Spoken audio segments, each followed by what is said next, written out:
Сәлем баршаңызға, қалдарыңыз қалай? Бүгінгі күндеріңіз сәтті өтсін, достар. Бүгінгі тақырып танымал блогер Нұрдәулет Бектұрсын. Оны бастамас бұрын каналға тіркеліп, лайк басып, комментария жазуды ұмытпаңыздар, достар. Танымал отандық блогер өзін зорламақ болды деп айыптаған бейтаныс аруға қатысты оқиғаның мән-жайын айтты. Ең лақабатымен танымал блогер Нұрдәулет Бектұрсын бейтаныс аруға зорламақ болды деп айыптағанын. Бұл туралы блогер Тәуба бағдарламасында айтып берді. Бағдарламаның жүргізушісі Жанар Батырхан. Ясмин деген есім саған таныс шығар. Әлеуметтік желіде мені зорламақ болды деп шу шығарды. Анық-қанығын өз аузынан естіп, осы тақырыпты жапсақ деген сауал қояды. Ал блогердің айтуынша, ол аруымен 2 жыл бұрын хат арқылы сөйлескен, бірақ өмірде бетпе-бет кездеспеген екен. Сондай болған. Сөздің ашығын айтайын, есте сақтау қабілеті мықты емес, бірақ парақшама кірсем сөйлескен хатымыз тұр екен.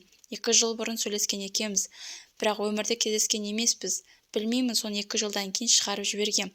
Мен жаздым бас деп жазсам, сен жаздың дейді. Негізгі адвокатым бұл қылмыстық іс.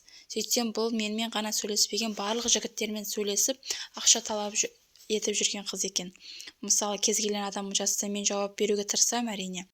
Ол қыздың үстінен сотқа бермекші болсам, ол әлі кәмелетке толмаған қыз екен.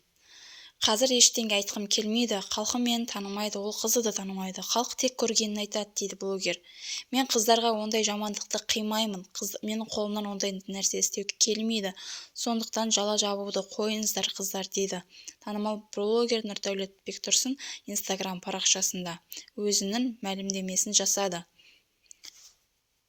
Мен қыздарды қатты құрметтеймін. Өзімнің анамдай, өзімнің қарындас бауырларым, әпкемдей көремін. Сондықтан маған жала жабуды қойыңыздар, деді.